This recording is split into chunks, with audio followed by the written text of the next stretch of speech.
Hari Om.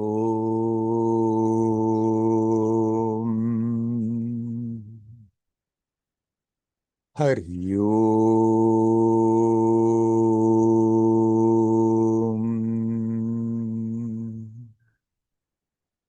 Hari Om.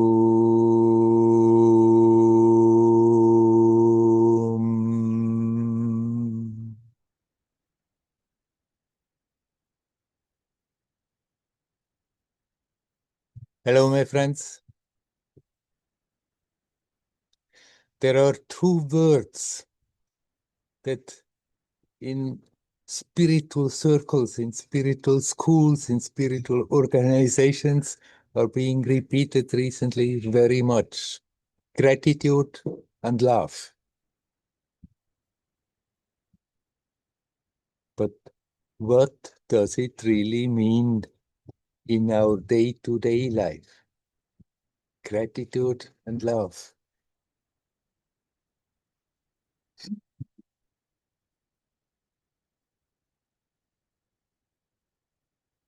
It's not a cheap emotionalism. It's not that I should go around and say, thank you, thank you, thank you to everybody. Thank you for everything. It's a basic attitude. And the main thing is that we don't do the opposite all the time.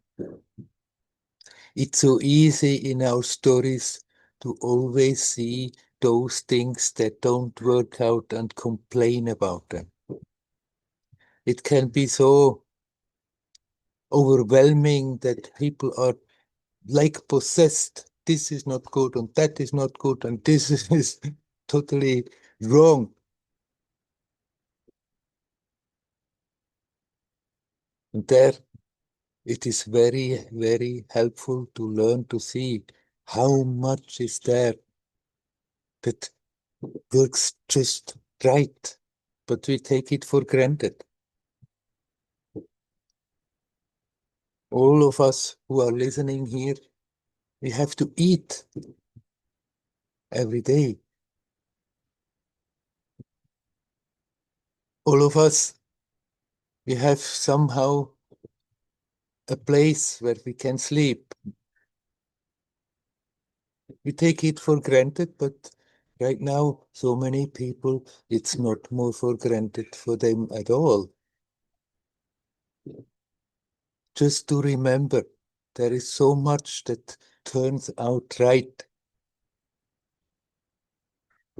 and all the little details they go that go the wrong way, we can learn to accept them, change them where it's possible, accept where it's not possible, but not dwell on it and complain about all the things that don't go. It's really draining the energy, that complaining part. That complaining part is putting us in a position of a victim. Poor me, this is happening, that is happening. If instead of that, we can focus on all the things that actually work out, most of us can get up without problem, do whatever we want to do, whatever we have to do without a problem. Just being aware that it is so is changing totally our mental outlook. Being aware that it's not so totally for granted that we have to eat every day, that food is there, that shelter is there, that clothes are there.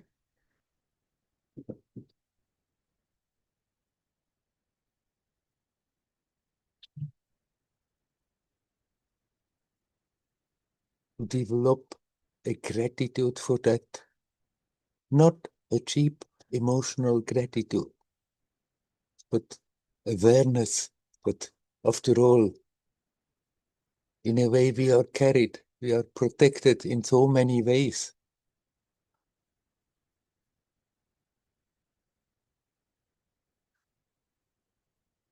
looking at the sun, being grateful that it's keeping the solar system together and keeps us alive. There is such a beautiful, loving energy coming from the sun. We just take it for granted. It's very helpful to every day look a bit at the sun and be grateful that it keeps on filling this world, filling our body with life and light.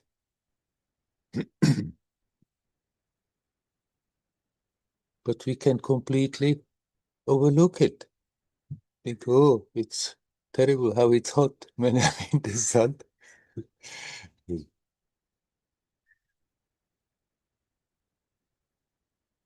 Walking on the earth, feeling that loving energy that comes from that being. The earth is a being. It's not simply rocks and sand and water and lava.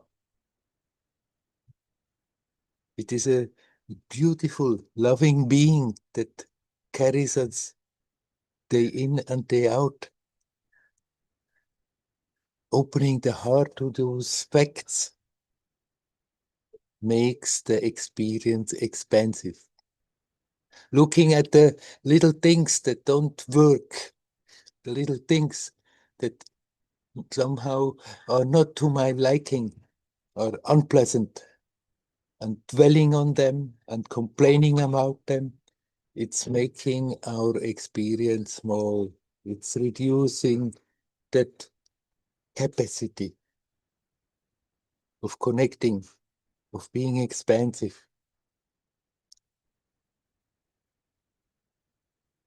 People talk about gratitude, and sometimes people go around, oh, now I'm practicing gratitude, and it's becoming an emotional thing. Nothing wrong to start with, but we don't have to make a show out of it. Just learn to have that basic attitude, how wonderful it is that so many things are just there. And we have that opportunity, this opportunity in this world to experience, to grow, to expand, to do what we are here for, what we have come for. It's good to remind ourselves that that is all there. If we do so, then all those things that are not working out nicely, okay, we can accept they come, we deal with them, we let them go. We need not dwell on it and think around it all the time and complain to other people, oh, this is going so bad for me, that is going so bad for me. It's making us smaller. Being aware how we are at the same time always carried, how we are protected, how we are nourished continuously. That helps us to expand our experience. Yes, it's not a bad thing that it's so much in the spiritual people's mouth, gratitude. But we should also understand what it means. We can still be very realistic and practical. We don't have to somehow pretend everything is beautiful and nice. Many things that come along on our way, they are not nice, and we can see them. But if we put it in proportion with all the things that are working out, it's much easier to deal with them in a creative way. And then understand that also the obstacles, also the difficulties that come, they are in a way put in our way, that we can learn, that we can grow, that we can be expansive. If we see it like this, then nothing is really a big problem. We may have relative problems that come and go, but if we don't make it in a big problems, we can deal with them.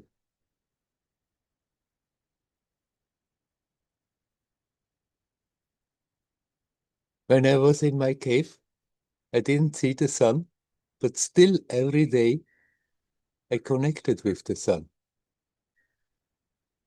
Feeling that presence, being aware that also down there in the cave I can only survive because the sun is shining and keeping this solar system working.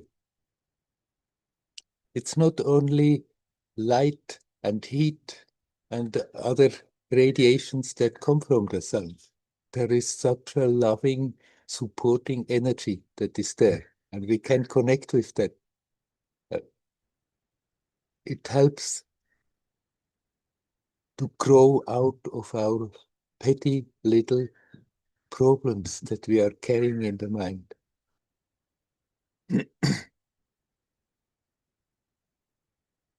And then there is love, gratitude and love. That we should increase love doesn't mean we have to go around and hug now everybody, make a big show of love and being affectionate. What matters is how we feel about it.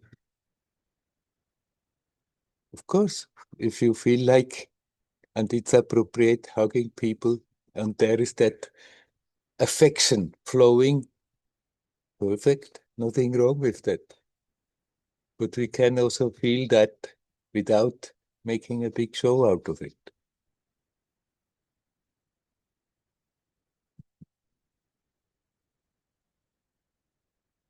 What matters is like with the gratitude that we not dwell all the time on the negative points. That there are people who behave in certain ways that we don't particularly appreciate. We don't have to create some false magic trying to say, oh, everything is so beautiful and wonderful what they are doing. Maybe it's not. But if we don't dwell on those negative things, then we can become aware behind there is also a loving being, conscious, living being that wants to express itself, and because of the circumstances also has they have their own troubles accumulated that prevents them from being natural, and so sometimes things come out in not such a nice and harmonious way. We don't have to try to say, oh, that is wonderful, beautiful. It's not when it comes like this. But we can learn not to dwell on that. We can learn to be in our own happiness, to be connected to our own essence and learn to express that and learn to let it flow. And that is the love. And with that love, then we become also much more tolerant about how people are. We can accept, okay, they have their own work, they have their own stuff to work out. They are as they are, formed by their upbringing, formed by the society, and not having had somehow that presence of mind to look at it and learn to grow out of it so we can understand they are as they are. And if we are angry about them, then we are adding more negativity and it make it more difficult for them. If on the other hand, that in spite of somebody's misbehavior, we are not sending negative energy, but basically connect with the essence, that beautiful, divine essence, then we are sending something that is making our experience bigger and it's helping them to deal easier with their difficult situation. It's not an emotional thing. We can express it. It's okay. In the public satsang, after the satsang, many people like to come and get a hug, and I happily give those hugs sincerely. There's all that affection there. If the situation is appropriate, we can do so. But sometimes the situation doesn't expect that this kind of external manifestations are there, but that sincere affection can still flow. It's that which matters. We can also make a big show, be affectionate, apparently, hug people, but there is nothing flowing. That is not the love that is expected. What is expected that we learn to connect with our own essence and become aware everything is connected. And this awareness, this growing awareness of all is connected. Nothing is separate. That is what love really is. Neither gratitude nor love is cheap emotionalism. Gratitude is an attitude that springs up automatically when we look at things openly. When we see how marvelous, basically, it is that we just can get up, that we can eat, that we can breathe, that we can sleep, that we can do things, move about, express that inner beauty in our life.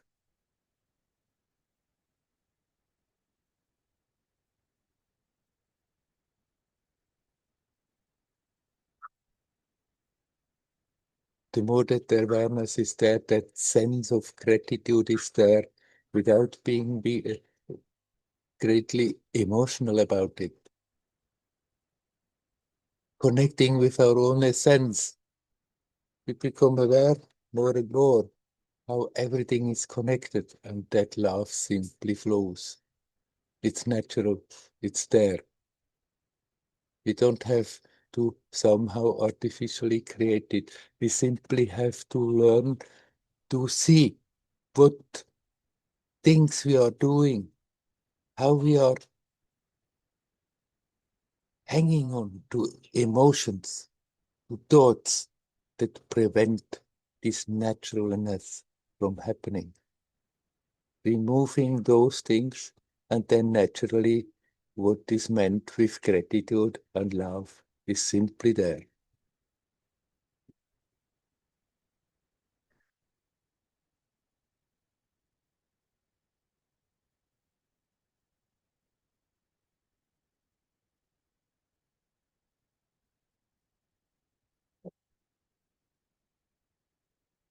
Now, Leoro just sent me something.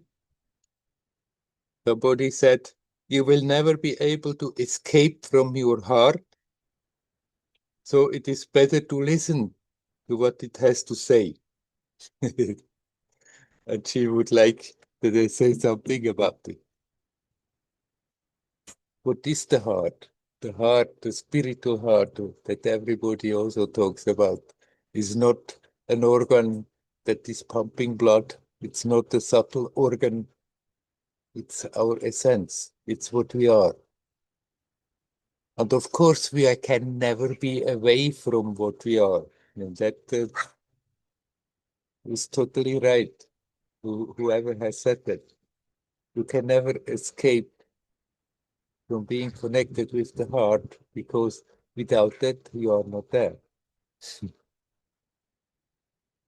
So it's better to listen to the heart. What does it mean to listen to the heart? It means that we are not always in our calculating mind that we are not always totally identifying with that me personality, but see that it is just a role that we are playing in this world. But learn to connect with that which is prior, that sense of presence, that which we are touching immediately when we say I. Of course, it's never absent, that most familiar sense of presence. And if we are living, remembering that, then you can say we are listening to the heart, because then our decisions, our actions, our reactions will be influenced by that sense of all oneness, each one expressing that same one essence in their own new, unique way. But it doesn't tell that multiplicity is perfectly all right. As an expression, so many expressions of that same essence, but it doesn't create separation if we are listening to the heart.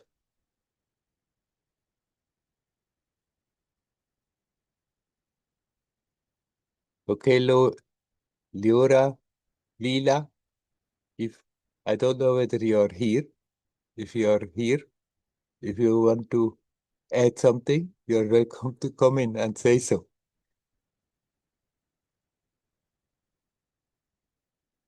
Since he's not here. So, okay, then I'm asking you, my friends, is there anyone who would like to come in? Oh, there is Floyd. Hello, Floyd. Hi, Werner. Can you hear me? Yes, I can hear you. Yeah. So is it like what you said, we go on flowering in gratitude and we realize that some of the gratitude that we have is uh, not natural, but maybe we just cultivated it as a formality, Yes. something like that. So, uh, yeah, like I've met some people, they say, non-duality, but then also we are continuously evolving Hmm. as whatever we are. So I wish to know that whether what is evolving is just this human appearance, or is it something deeper than that, which is continuously evolving? Because from what I've understood from you is that you come from a more, I don't know, but I think from what you speak, it seems like there is an evolution perspective, that there is continuous journey and the journey doesn't stop. It seems like that from what you speak. Yeah. But maybe at Ramana or maybe certain non-dual schools, they say that, once you're realized the I, then everything is like just a play, just an appearance, and it doesn't matter much what happens after that. I don't Hmm. know if they say that. And also, there's not much importance given to the Shakti aspect of growing in fulfillment, growing in relationships, growing in society, doing something impactful in the world. So, do you see this as an evolution, even after the so-called Advaitic understanding, or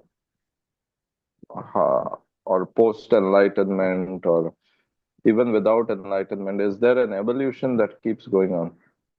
Yes, there is. It's not for just the human condition. There are the two main schools in the Indian mythology that are apparently contradictory. One is that everything is Brahman. Everything is that essence. You are already that. You cannot be anything else. So nothing happens. All is one. All is the same. And then the other one says there is a being, and that being is continuously evolving somehow. And the two seem to be contradictory, but they are not. Hmm. No philosophy is really encapsulating the truth. It cannot be put in words. So even Advaita, even oneness is not the last word. That it's a pointer to an aspect of the fact that nothing is separate. All is one. Simply that all oneness doesn't mean there is not a plurality. Within that all oneness that are myriads of centers of perceptions.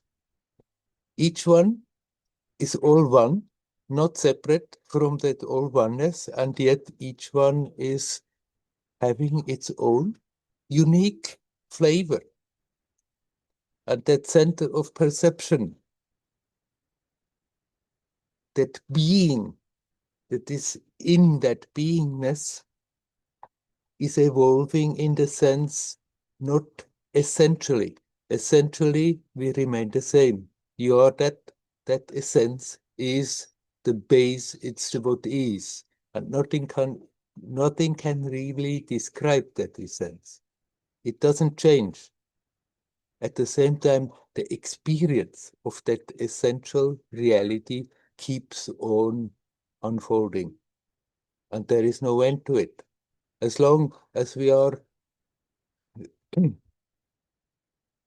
so-called ajnanis, then it may be very difficult and a great struggle and personal growth and stuff. But even if somebody realizes one's own essence, the experience of that is still unfolding. Something keeps unfolding, even for great beings like Ramana Maharshi, it still kept on unfolding. Sometimes he was giving little hints of that, like when people were confronting him in his old age. When you were young, you were there always in samadhi sitting, and now you are sitting here on the sofa and talking to people, and sometimes people thought he has a bit come down from his state. And he used to reply in manners like, no, the state is the same. There I was sitting in samadhi, here I'm sitting and talking. But after all, the power of a jnani is continuously increasing. So he gave us a little hint that also for that being that appeared as Ramana Maharshi, something kept on unfolding. But sorry to interrupt, but what I've heard, I don't know from one of my teachers, like, but I think he's a bit mischievous. He's an American guy. So he said Ramana tried to transmit the essence to everyone sitting in the mountain, but then he realized it wasn't working. So he realized it wasn't working, so he decided to come down to the ashram and actually talk to people because he realized that they are not able to receive the psychic transmission. Well, uh, people can think whatever they like about why Ramana did what he did. They will never be sure that they are right. The fact is that people could see him before sitting more always in silence, and after that not sitting in silence. It was wrong to think that he somehow has come down from a higher state, like some people thought. And he tried to explain to them that that has nothing to do with that. But at the same time, he indicated there is a continuous evolution also for him, that something keeps on getting stronger. But he didn't dwell on it. He didn't insist on it. What he said, whenever people had doubt what is important, first realize the self and then see whether there is a problem left. When scholarly people in front of him were discussing about the difference between Advaita Dvaita and Vishishta Dvaita, and each one wanted to be right. And he listened for some time and he said, you can go on and on and on, talk about this and think my theory, my belief is right. After all the three schools, they insist that first you realize yourself. So go and realize yourself and see whether these kind of discussions still spring up.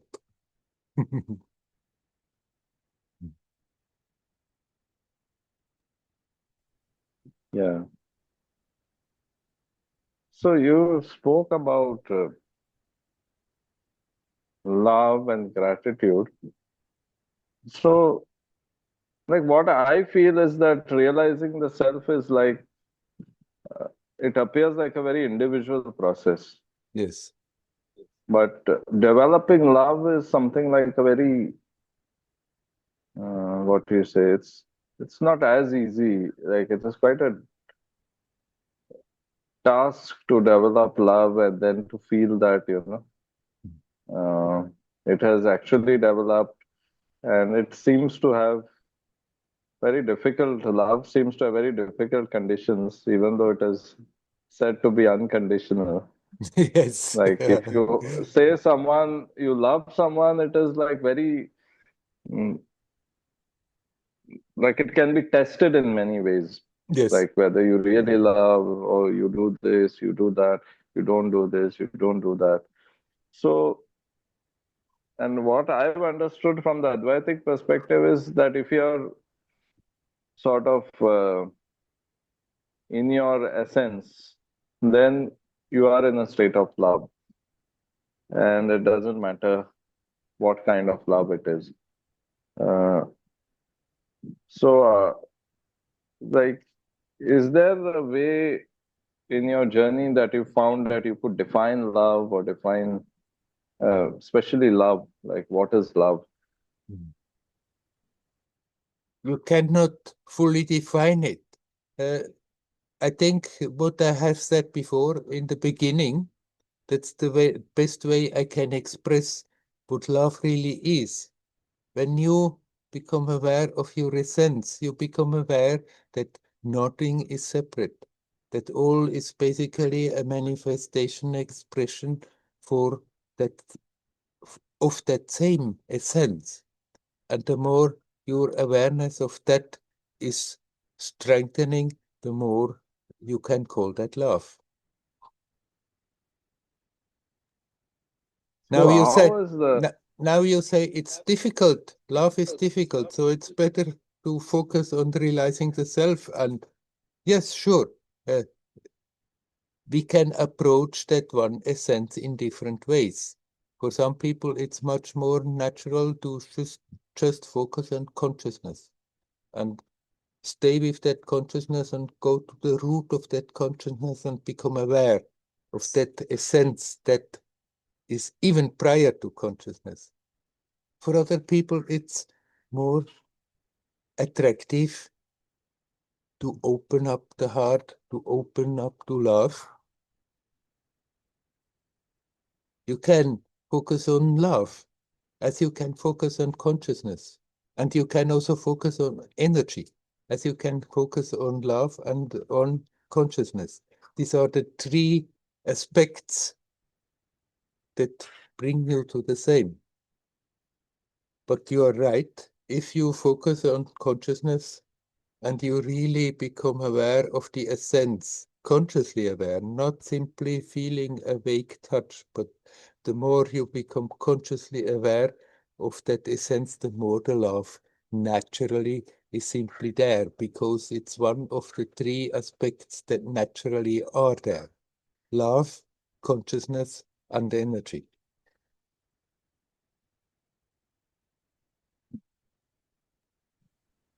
yeah. So, in terms of a practice, or in terms of observation, will these be felt as different things? Because sometimes there's no gap. Like, let's say you're sitting at Ramana Ashram or some space where there is some kind of divine experience felt. Maybe, yeah, if you go to the samadhi of a bhakti saint, you might feel a slightly different emotion.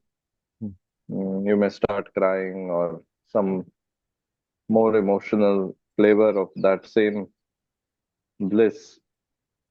But is it like, is it all similar, or is it, are these like different flavors or different frequencies or something like that? Yes, it's a different flavor, but you cannot say one is better than the other. You can as much true love connect with the self, with the essence, as you can true consciousness.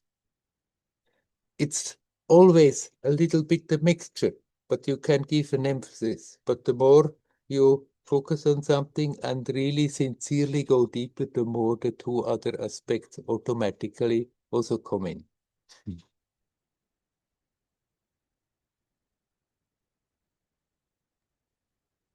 Yeah. And is it a conscious decision that you hug the people, but you don't let them touch your feet? Is it like a conscious decision, or is it more because of the Western culture that you don't let them touch your feet? Somehow I feel if if they start to do so, that there is brings in an aspect that is not necessary. We don't have to put somebody on a pedestal like this. I know it's in the Indian tradition something very strongly there, but somehow I feel I don't have to go along with that. You can say it's a conscious decision. Yes. And is it true, like one of my friend, he was talking about the traditional yoga schools. So he said one way to experience the awakening of Kundalini is through some kind of substances. The second way is through asanas and yogic system. And he said third system is you are given a Kundalini Shaktipat by a master, but it has to be given through the feet. So the master keeps his feet on the person's head or something like that. So is that the only way to give Shaktipat initiation, or can it be done remotely? Can it be done through the hands or something like So that? the first the first aspect you mentioned, you said that that person said you need certain substances to Not need, but these are different ways to experience. ah That is what he was talking about, Bihar School of Yoga. So they say that you may have experience of Kundalini through substances, but that may not be lasting, and that is not what they recommend. They recommend a yogic path yes, yes. through asanas and kriyas and all that. But then the third way is Shaktipat through the feet of a, but I don't think they say that. That's what he was adding. That through the feet they keep their feet on the person's head. I don't know if the Thiru Westerners like I'm very feet sh kept on their head. I'm very sure and master and Siddha master who does give Shaktipat can do that in no matter way he wants to. Whether he's touching the person or not, whether he's touching them with the hands or the feet or not.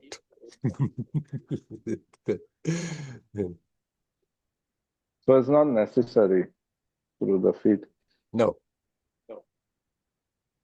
Okay. But somewhere there is a belief in India that the feet are where you sort of, receive the energy from the master. Like that is where the energy is sort of available to receive. I don't know if I'm creating trouble. Maybe people come and ask to touch your feet up during this season. Yeah. But is there a significance of receiving energy through the feet or something like that? I think this is just a part of the Indian tradition to show the respect, mainly by touching the feet. And Because what I've whether you really getting in touch with a teacher is a matter how much you are opening your heart and not how much you are touching his feet. yeah, but somehow, like there was one teacher, he would give only one feet. Yeah. Like he would wear white socks and he would make keep only one feet on the in front. So people could only touch his 1 foot. And some teachers, they don't let you touch both the feet. Very few of them allow you to touch both their feet at the same time. And some say that, like if you are while touching the feet, if you can breathe in through your left nostril, you can gain considerable energy from that person Yeah. because left nostril is for receiving. Well, if you ask me why I'm discouraging people to touch my feet is not out of any energetic reasons, but out of that we don't have to go into that. It's all foreigners, and it's something strange for them. And Mm. it's not necessary that they start to get into that mood. Oh, I have to bow down in front of the teacher. They can find Essentially, we someone are all else. the same. Yeah. But I was asking more about whether the feet, because when you get very high in the higher chakras in meditation, Mhm. like if you feel a lot of sensation in the third eye or crown, then we try to ground it by walking on grass or, Yeah, the grounding kind of practices. yeah. So uh, is it because the feet dissipate energy and so is there something like that in action? I mean, the feet, they are powerful, energetic places, but the chakras are also, but there are energy centers all over the body. It's not that the feet are something so totally special, but incidentally, we are touching the earth with our feet, the Yeah. way the way we are moving, and so we can connect with the earth very easily with the feet. But that doesn't mean Mm. that the feet are more powerful or less powerful or something else than the whole rest of this psychophysical manifestation. Hmm. Mm. Right. Thank you, Ram. You're welcome. Hari Om. Hari Om. Hari Om. Is there anybody else who would like to come in? You're welcome.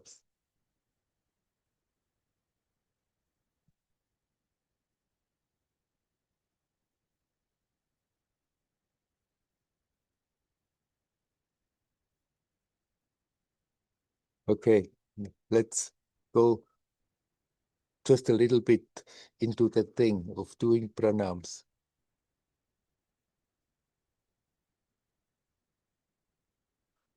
It's something that comes natural in the Eastern traditions because it's just integrated in their culture. It's something that doesn't come very natural for Westerners because also partly because of the influence of the religion that says you should not bow down to anybody except God.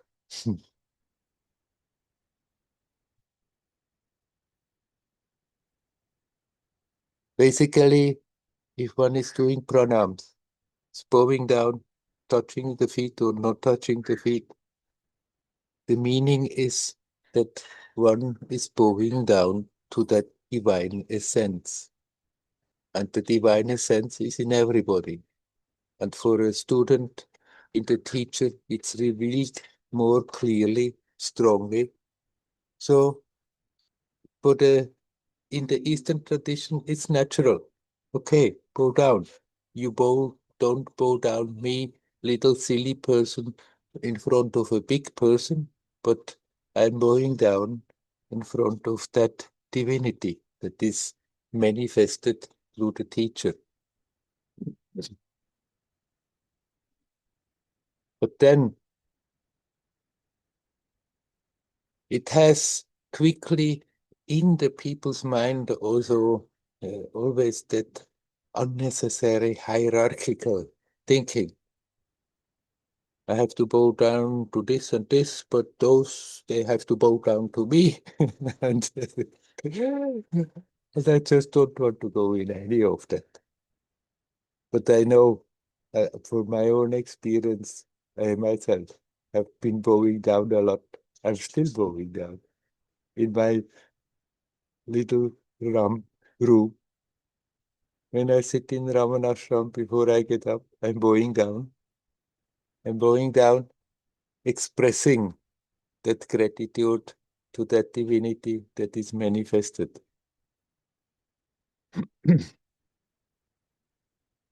Unfortunately, in the whole spiritual story, there's a lot of misuse of that power position of the teacher. And part of it is then all this behavior of superiority and minority that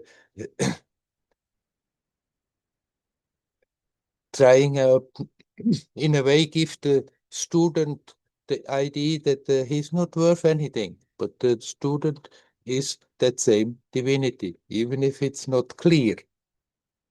And so I just don't feel to go into that game. That's why I'm discouraging people. But I can see if it's coming from the heart, it's it can be a valuable expression. If we bow down with reverence, with devotion, with gratitude, then that very gesture, that very sincere expression of that love and gratitude is helpful. It's making the consciousness more expansive.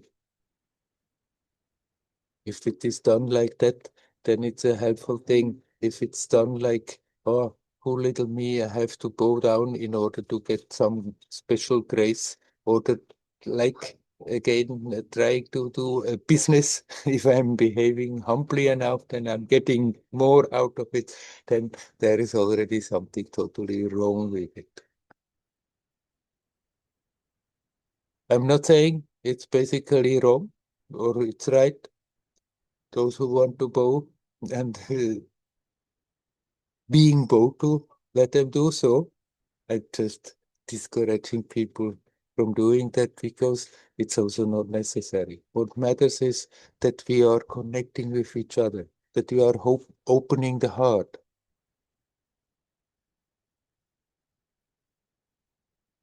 And the more we are opening the heart, we are connecting with that essence, our own essence, the essence of the teacher, that one divinity.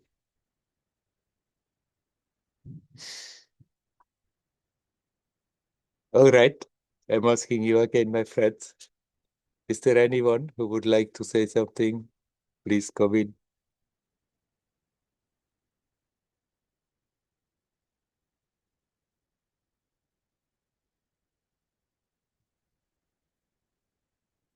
Hello, Andreas. Hello. Um, I asked you a lot of questions. Yeah.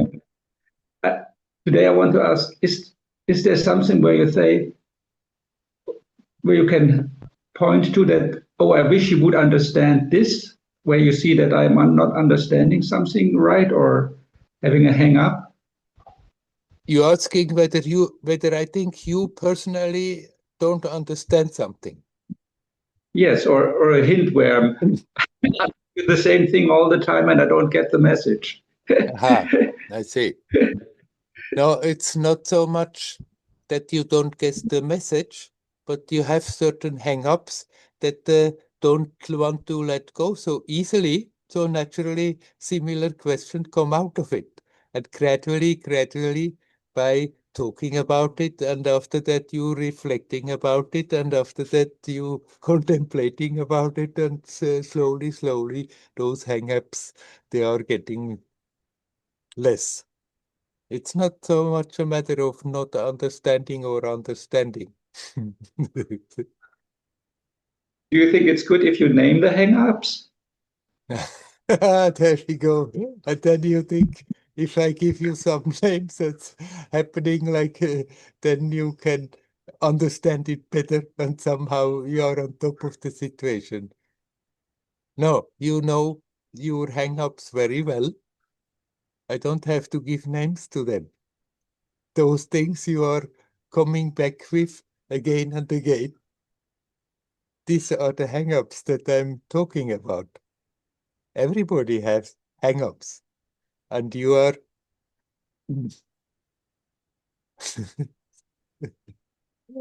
Floyd. And any hang-up somehow we have to address, and usually they simply don't go from one day to another. It's not that you can ask somebody, he points it out, and then, oh yes, and it disappears. It's more the way we have been functioning. And sometimes from our upbringing, from the world where we are living, that is not natural, we have accumulated unnatural traits that prevent us from being in our natural essence. And that's what we are addressing. We don't have to create the essence. The essence is here. The essence makes this possible. Because of that essence, you can ask questions I can answer. Because of that, this all is possible. It needs not be created, it need not be found. It's there first. It's that which is at the base of every experience. But we have learned to behave in certain ways, to think in certain ways, to feel in certain ways that prevent us from being in harmony with that essence, that we create those walls, that we create those sense, that sense of separation, me and the others. And there is always that struggle there. That's what we are addressing. That's what we are talking about. And we can understand it, and then that is weakening a bit that habit, that essence, but still it may not simply go away. It may just need time that we put the attention on it again and again, and gradually it's slowly disappearing.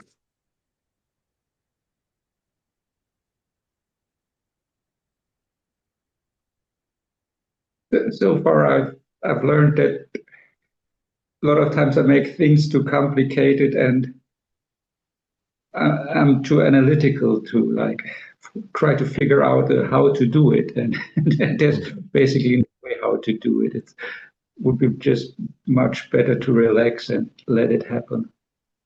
Yes, to some extent, you know how to do it, but as soon as you go about it, then you have the tendency immediately to question, is it the right way? Is it wrong? Maybe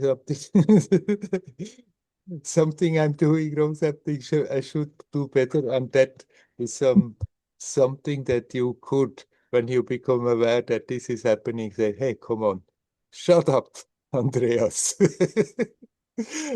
And just be with that. Yeah, I'm full of doubt if I'm doing it right.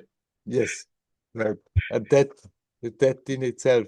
But I know that I was after Rama a lot, and thought, what am I doing wrong? Why I'm doing my sadhana and nothing is happening? There must be one mistake. Tell me what is the mistake. And she never would tell me my mistake. Or then she would say, that you think that there is a mistake. That's the mistake. It's not that she didn't want to tell me, but it's that you cannot just point out and say, look, that is going wrong. And then when you hear it, it makes click and you drop it. It's a basic way of functioning that has to slowly be changed. And that is something we have to do by ourselves. Look at ourselves, see how we are functioning, see where we are creating those bottlenecks, where the energy is not flowing, where the love is not flowing, where the consciousness gets knotted up. And by seeing it, gradually we can let it go. It has come up in time, it goes away in time. Essentially, you are what you are. And no, but I'm grateful for your input because, like the Buddhist Vipassana instructions, they made my analytical tendencies stronger in a way that they always gave me the impression I have to do it or I have to do it in the right way and or like analyze it, and that wasn't helpful for me. Maybe it's for other people, but it's not wasn't for me. Maybe it was helpful at that time, but maybe now you need not more hang on to it so much.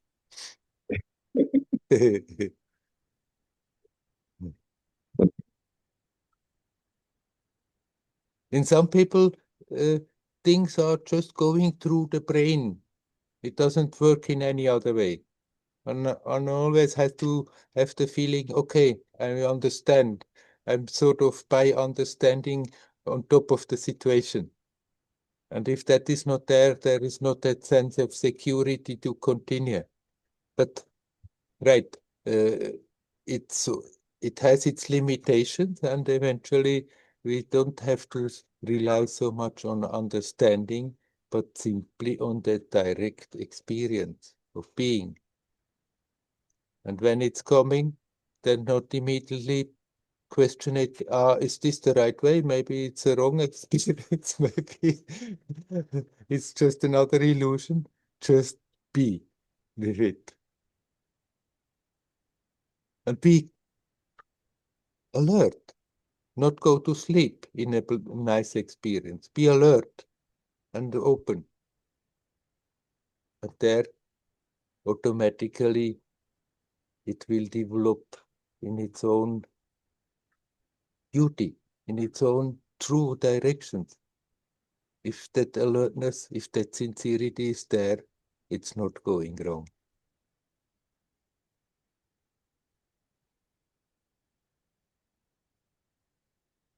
So the need to understand everything has to be a little bit put aside. Yes, because who wants to understand? It's me, I, the personality.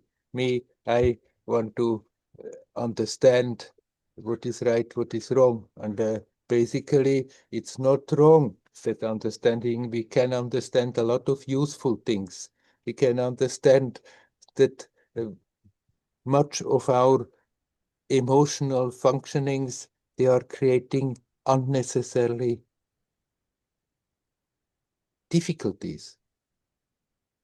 But then learning to see them, having the courage to look at them, we can understand a lot about their functioning, but then at the same time we have also let go of that understanding and start to feel what is really happening when we function like this, when we act like this, when we think like this, when we feel like this, when we react like this, how much we are creating again new obstacles.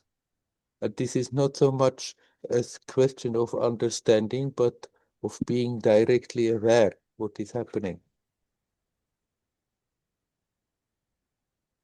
It's like the Buddhist word vipassana means insight, but it's more the insight that you just described than a mental insight.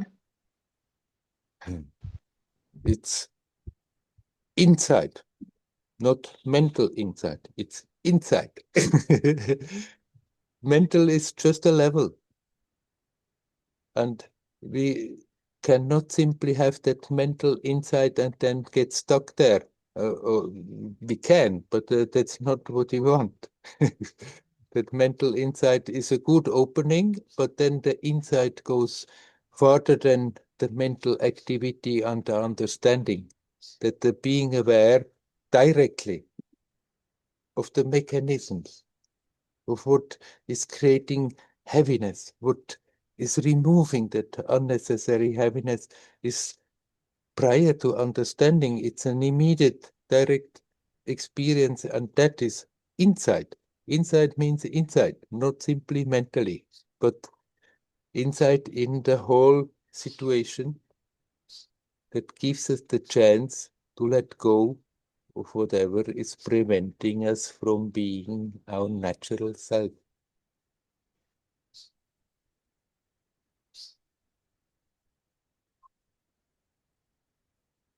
Okay. Okay. Shall we leave it? Yes, Hario. thank you very much. How are you? Hario. Hario. Hello, Vikas. Hello, Werner. Hari Om. Hario.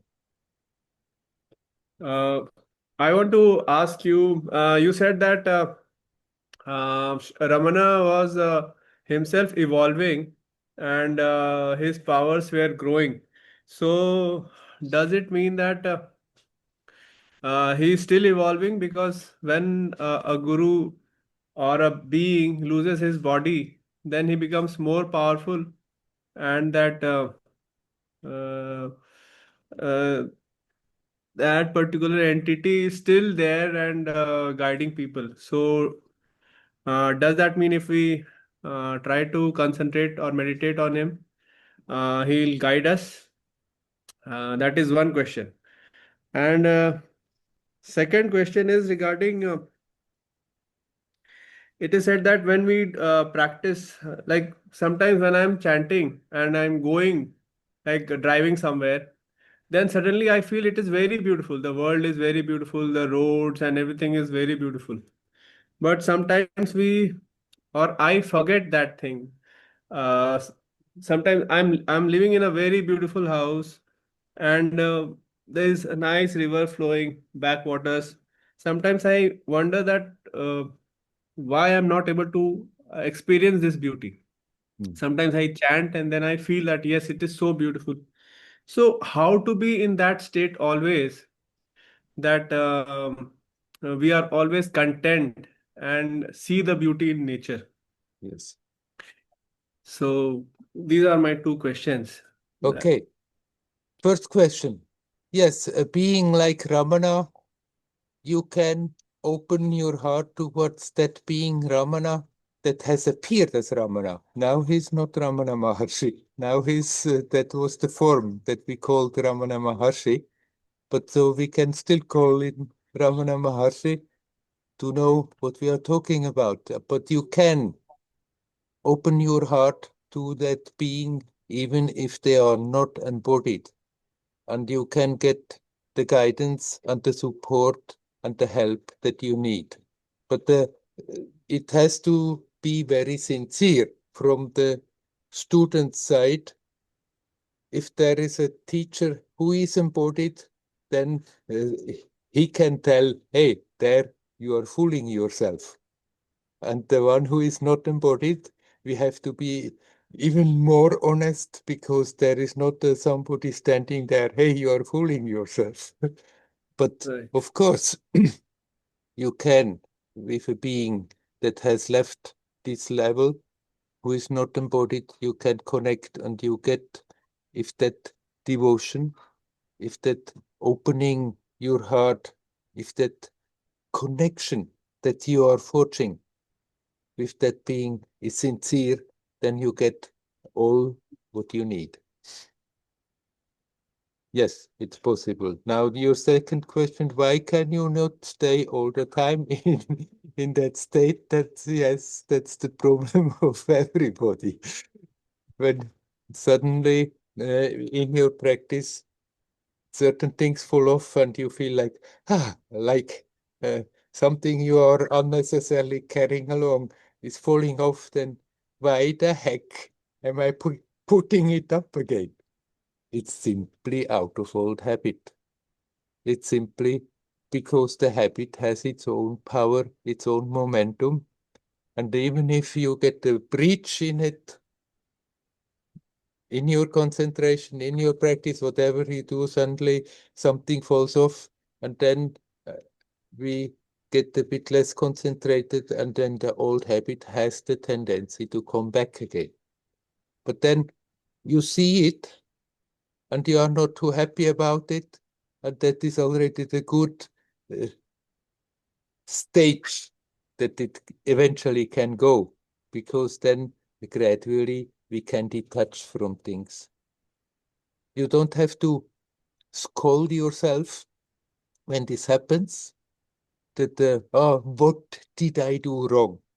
Why at that moment, even when I was driving the car, it was possible at that moment, not simply when I'm sitting in my meditation room, but why, what did I do wrong? I had it there and now I lost it again. It was not that you did something wrong, it's simply we can accept, okay, the old vasana, the old habit is still there, and we need some more work. And then instead of thinking, I'm no good, I did something wrong, what did I do wrong? Simply think, thank you very much for that moment of grace, that moment where it became clear, even in the midst of action. It happens to any sadhak, sincere sadhak, then more and more, that suddenly, even when you didn't do anything, suddenly, everything seems to fall in place and is in harmony and is beautiful and you are at peace, at ease. And then it goes away again and then we think, oh, I did something wrong. Or then we think, what did I do before this happened? Maybe this has initiated it, but it doesn't work like this. It's just out of the blue, effortlessly, suddenly it's there. And then it goes again. Part of it is also that our manifestation has also to be ready, that it can stay there. Because if it stays there, the energy that flows through this body is rapidly increasing. And the nervous system and the whole body has to be prepared for that. Because otherwise, the lines may burn out. And this preparedness, slowly, while doing your practice, you do get prepared. It's like if you put too much current in an electric apparatus, then it's burning out. And the nervous system is a bit similar, except it's organic. It can learn, it can become stronger, and gradually you become stronger. So part of why such moments do not stay is also for self-protection, that then the system has to has to again digest that increased energy that was there and adjust. And gradually the system becomes stronger. And today you can stand experiences and energies easily and remain totally calm. That would have a few years ago would have driven you in a frantic ecstasy or somehow made you very restless. So partly it's because the old habit always wants to take over again, and that we can work on. Then we see it and we understand and we learn to detach from it. And partly it's that the stage has to be ready. Theoretically, right now, you could fully realize yourself because you are dead. But practically, your manifestation, your psychophysical manifestation has to be ready, that it can be there and stay there. Thank you, Anna. Thank you. You are welcome. Hari-Om. Hari-Om.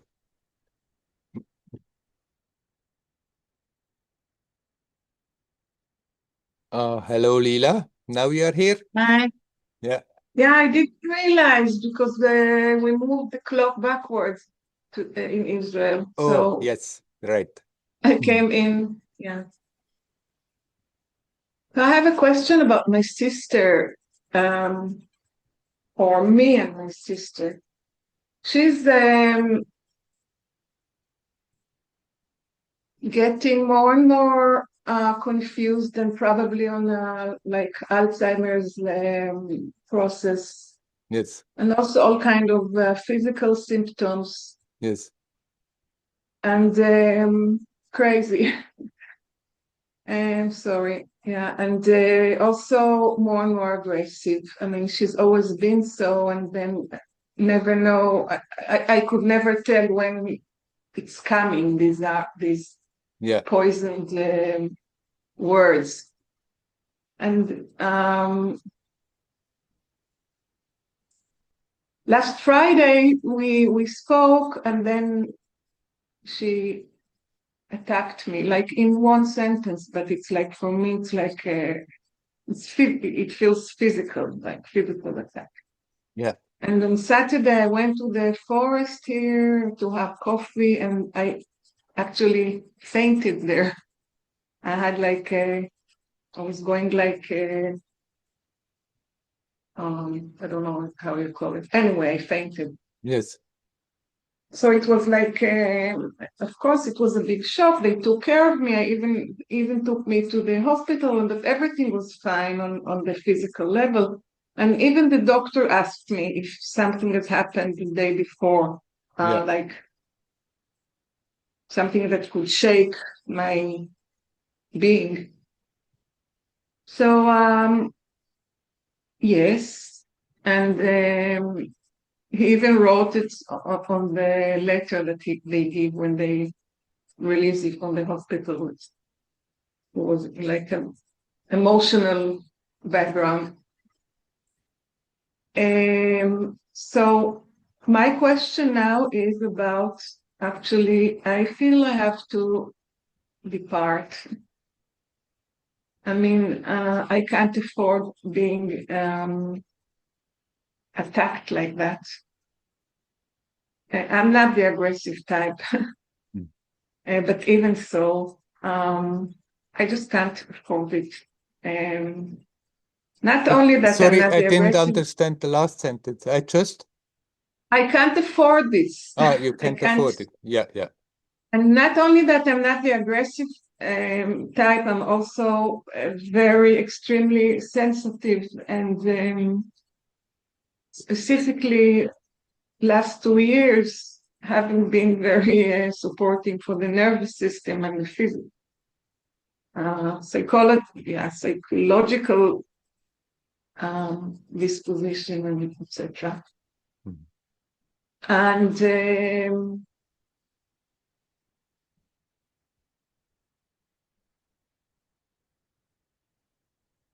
so what I'm thinking, I don't know what it means to depart.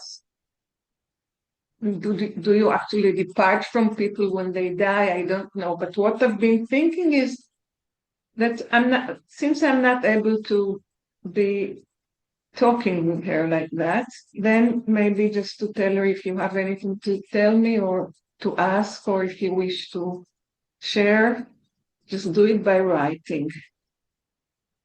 I'm not even sure I need to do that. I don't know. Or I'm not sure I want to do that. Yeah. To take any initiative. Yeah. I just know that I can't afford such interactions any longer. So I just wonder what can you reflect? Basically, you decide not more to go and see her. To see her physically, it's complicated because I don't have a car, and she lives on this kibbutz where I need to take one bus and then another bus, and then I have to enter the kibbutz, and it's complicated. So we've been in touch on the phone. Oh, I see. And then that's also we where don't this see it. attack happened. Yes, On the it phone. was on the phone. Yes. And now you basically asking me whether you should continue to call her or not.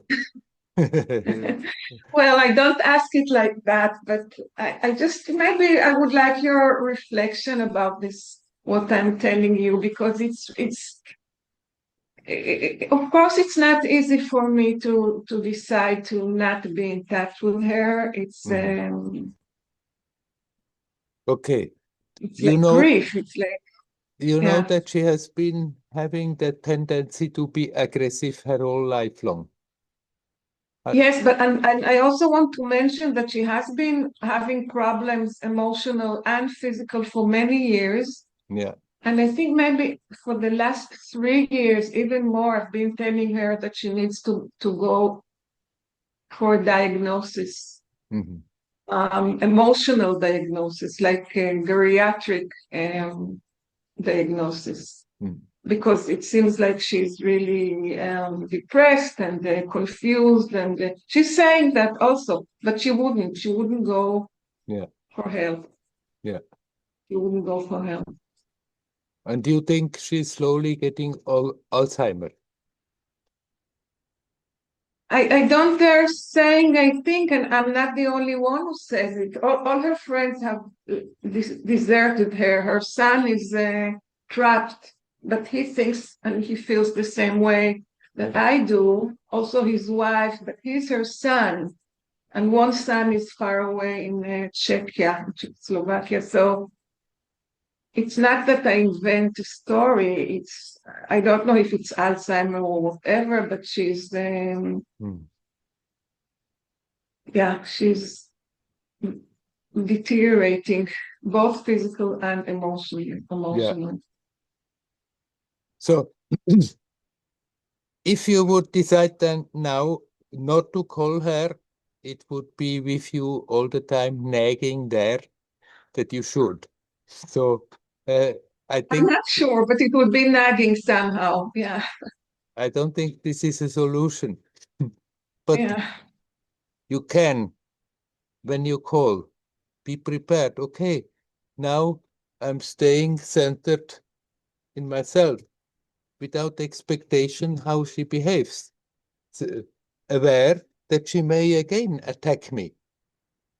But then if you stay centered in yourself, then you can also take that attack.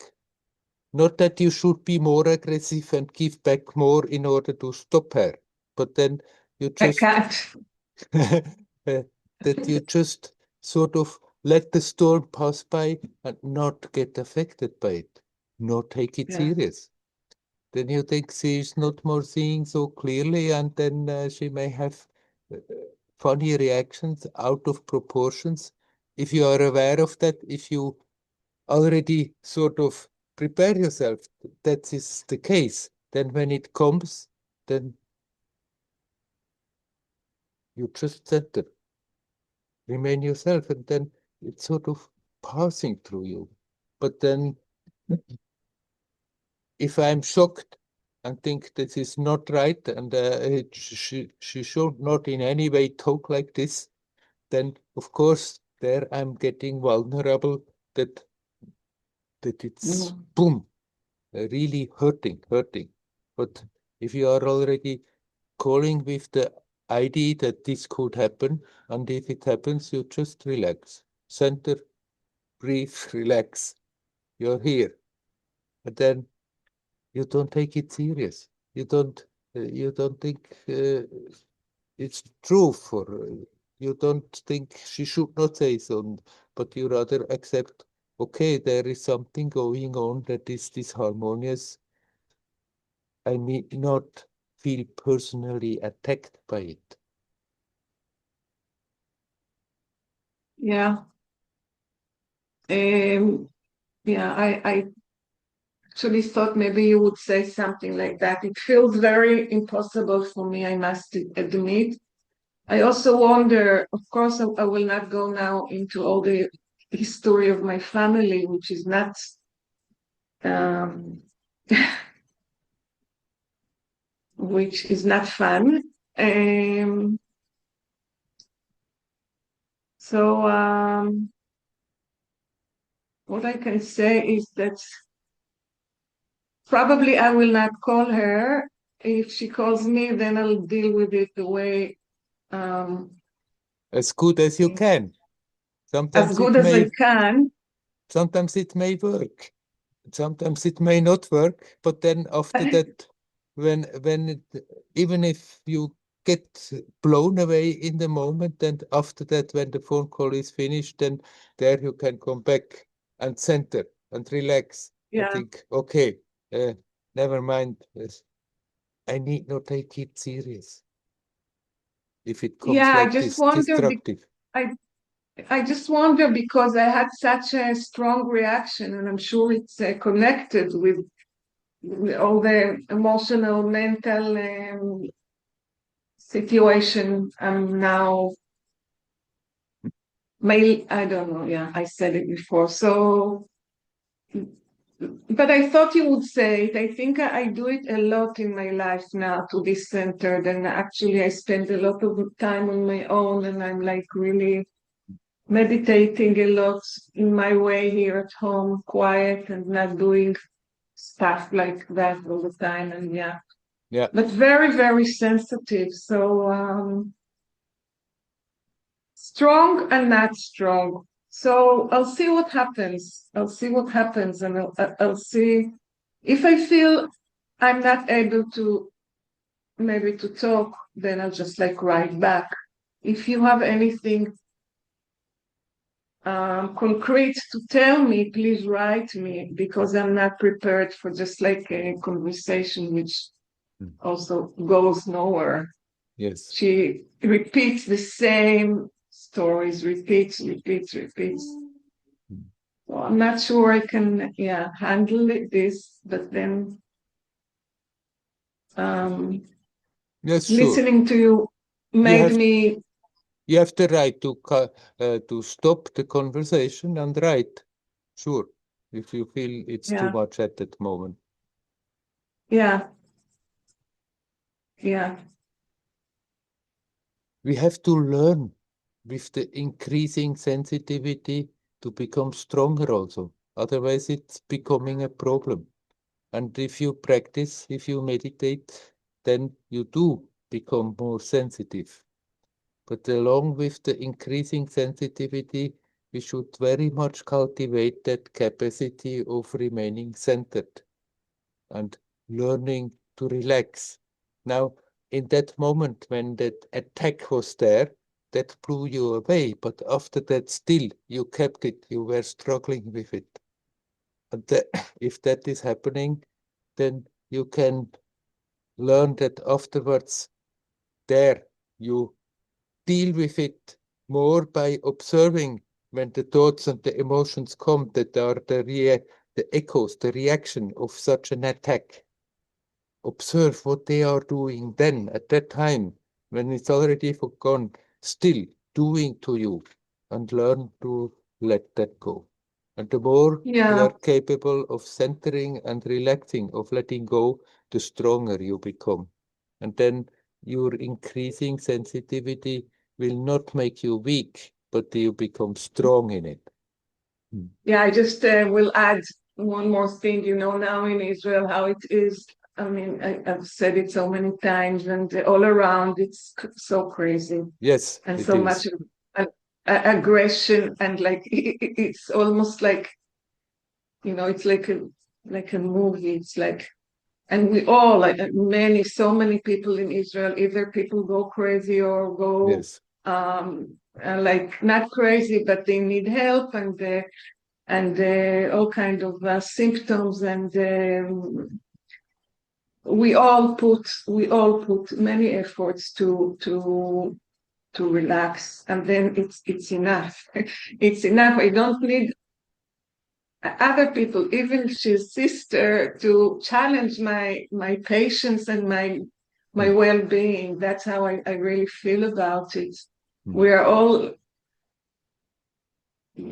yeah, we're putting efforts in surviving emotionally and everything. So, but Right. I'll see what happens. Right. You have all my sympathy. It's not an easy situation Yeah, you live in. It's not an easy time. It's not an easy place where you are.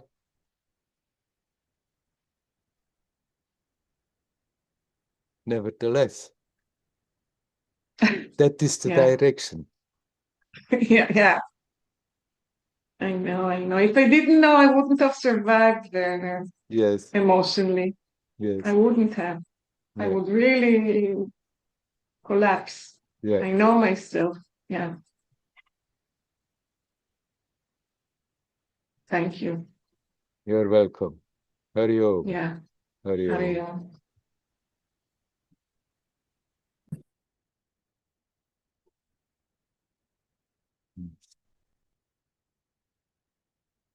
Before we came to this world, we were aware we are going to have challenges.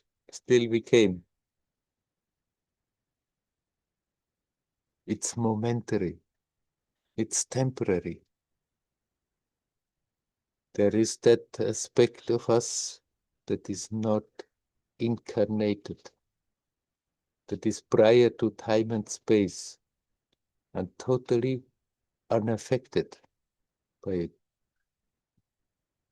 Our job is somehow, even when there is an appearance, a manifestation in this time-space continuum, that we learn to reconnect with that aspect that is not affected by it.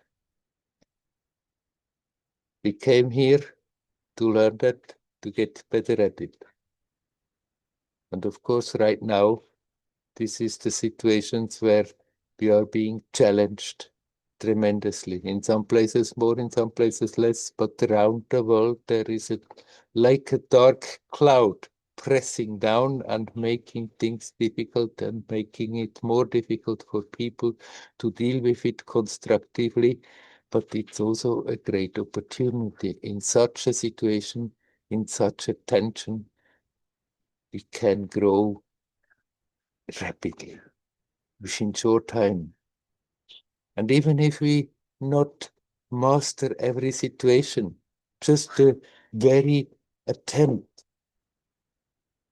that we don't fall into the mood of the victim, but already attempt to deal with situations, to connect in spite of that with that unaffected, immovable aspect of ourselves, that already makes us stronger and stronger.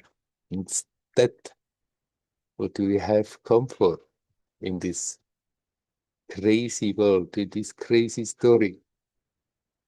We don't have to develop the essence. It's there prior to time and space. But the experience of it keeps on unfolding, and this very present time, with all the destructive stuff that is going on, with all the negativity that is extremely active. It's not fun many times, but it's an opportunity where we can learn. It's good to remember that and at least attempt. And even if we fail, that we recollect ourselves and we keep on attempting. And in this way, within short time, we are getting deeper, getting stronger, and really fulfill totally the purpose why we have come here into this world. I wish you all well. Hari Om. Hari Om. Hari Om.